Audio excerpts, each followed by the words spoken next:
horrifying secret of Disney's abandoned island theme park called Mowgli's Palace. In the late 1990s, North Carolina's government would claim eminent domain, displacing people for Disney's $30 million resort on the beach side of Emerald Island, known as Mowgli's Palace. They would tell the people living there that they were going to build a highway through it, but knowing all well what was really going on, the locals referred to it as Mickey Mouse Highway. But this is where it gets weird. As soon as Disney got it up and running, they literally abandoned it.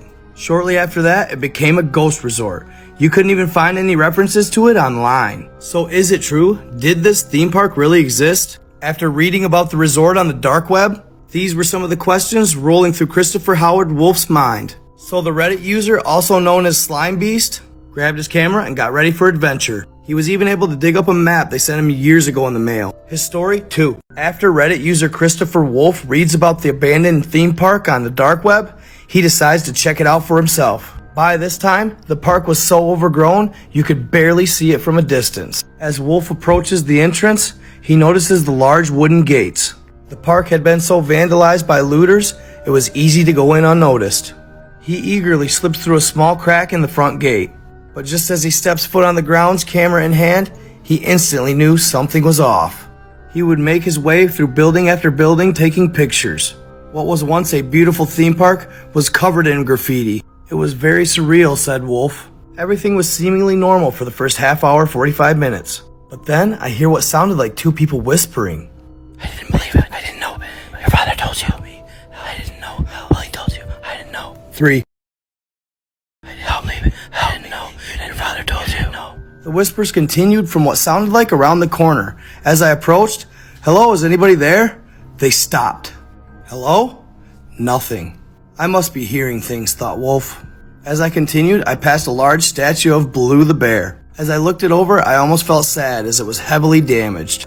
Then, there it was, Mowgli's Palace. I observed it from a distance and instantly noticed a beautiful statue. It was a large snake. I couldn't believe how pristine it was, so I picked up my camera and zoomed in on it. As I was looking through my lens, it picked up its head. Startled, I continued to watch it. It didn't like my presence, but it wasn't scared. It slowly slithered off. This snake was by far the largest I'd ever seen. It had to be 30 to 40 feet long. I watched it slither away, then entered the palace. The words abandoned by Disney were all over. Every square inch was trashed for. As I made my way through the palace, virtually everything was damaged, until I found a certain door. This door was in perfect condition, and it led to the basement. I made my way down there, and it opened up into a break room. This must have been the employee hangout. There was still rotten food on the shelves, and even uniforms like loincloths and more formal button-up shirts. I exited through another door at the back of the break room, and this opened up to another door. Over it, it said costume room. I was ecstatic, hoping to God I could find one. I walked up to the door and tried to open it, but it was locked. There was virtually no way in, so I turned around and began making my way back. And as he's walking away, he hears a slight popping sound. He turns around and the door is slightly open. I was completely creeped out, but there was no way I couldn't go in there. As I entered the room, it was pitch black. 5, final part.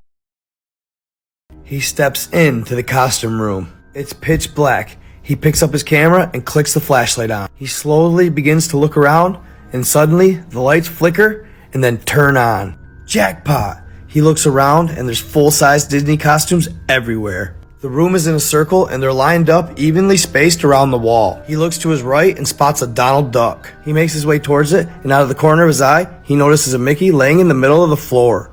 Thinking nothing of it, he walks over to the Donald Duck and starts picking the head of the costume up. Then suddenly, something crashes to the ground. He glances down and it's a human skull. What the? And he turns to run, but as he does, he freezes in his track. The Mickey in the middle of the floor has sat up. His stomach falls to his feet. Hey, wanna play? Hey, wanna play? I was so frozen with fear, I couldn't even move. The door suddenly slams behind me. I feel my legs get weak and I'm about to pass out. But my adrenaline kicks in because I know if I pass out, I'm a goner. I turn back around to look at him and he stood up on his feet. Come on, let's play. What looks like blood begins to stream out of its mouth. It begins walking towards me as I'm frantically trying to open the door. Where are you going, Christopher? You don't want to play? Want to take off my head? I can hear his footsteps as he inches closer. As it lifts its head, I can hear grunting and moaning. Then the door flies open. As I'm running, I can hear the blood spilling on the floor. Chris gets out alive, never publishes or says a word.